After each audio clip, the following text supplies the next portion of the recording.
On January 19, 2021, Eliyahu Weinstein walked out of federal prison. He had served under 8 years of a term that was supposed to run roughly 24.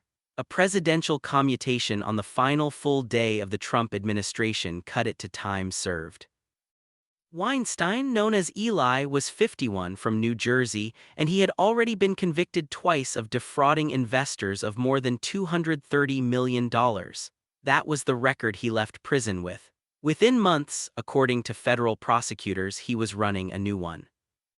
And on November 14, 2025, a judge sentenced him to 37 more years.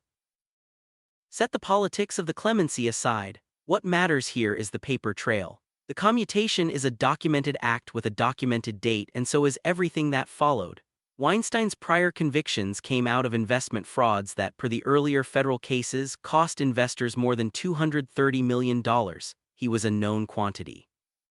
His name was searchable. Any investor who looked him up would have found the 2 convictions and the 24-year sentence. So the new scheme, prosecutors say, solved that problem in the simplest way possible.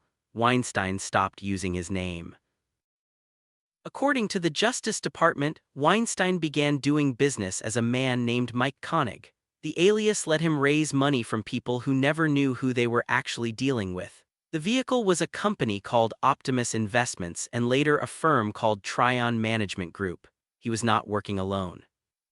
Federal filings name co-conspirators, including a man called Aryeh Bromberg, known as Aryeh. The pitch they built was timely, urgent, and easy to believe. It was about shortages, the kind of shortages everyone in 2021 and 2022 had seen with their own eyes.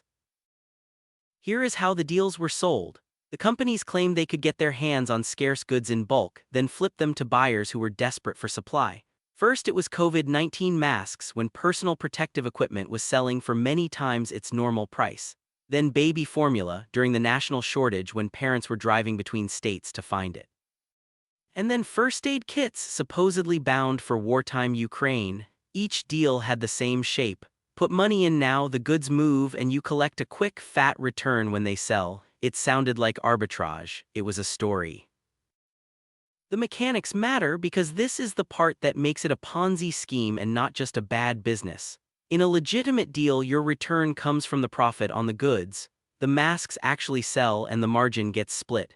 In what prosecutors describe here, the goods were not the point.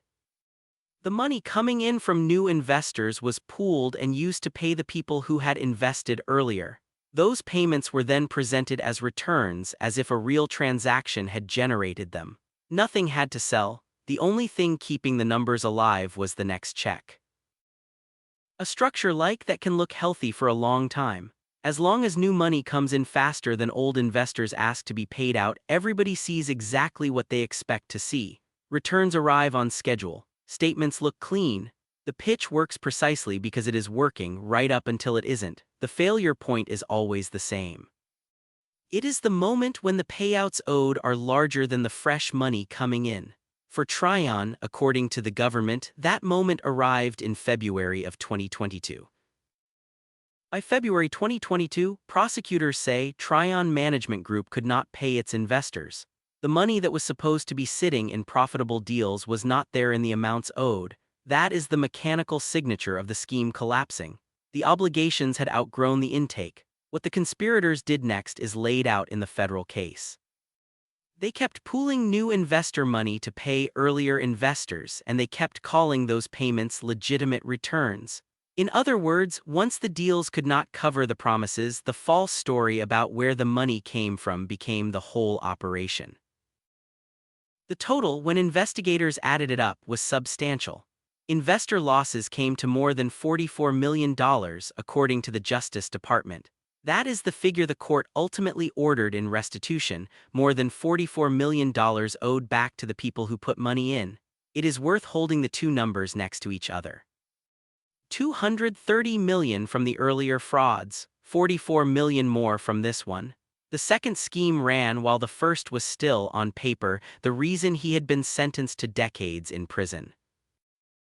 The charges reflect not just the fraud but the effort to cover it. Weinstein was convicted of conspiracy to commit securities fraud itself, and of multiple counts of wire fraud, the the federal charge that applies when a scheme moves money across state lines. On top of that came obstruction of justice and making false statements. Those last two are their own tell. They point to conduct aimed at the investigation itself, at getting in the way of the people trying to trace where the money had gone. This was a man who, by the record, knew exactly how these cases are built. On November 14, 2025, the sentences came down. The Justice Department announced that Weinstein was sentenced to 37 years in federal prison.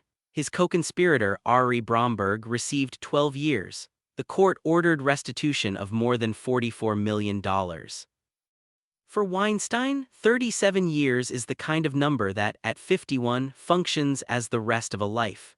It is also markedly longer than the roughly 24-year term that a commutation had cut short less than 5 years earlier. So consider the sequence just as the filings lay it out. A 24-year sentence commuted to under 8 years served. A release in January 2021. A new company, a false name, and a pitch built on real shortages within months. A collapse by February 2022, and a 37-year sentence at the end of it. The clemency was a second chance in the most literal sense the record allows. What the documented record shows is what he chose to do with the time it gave back.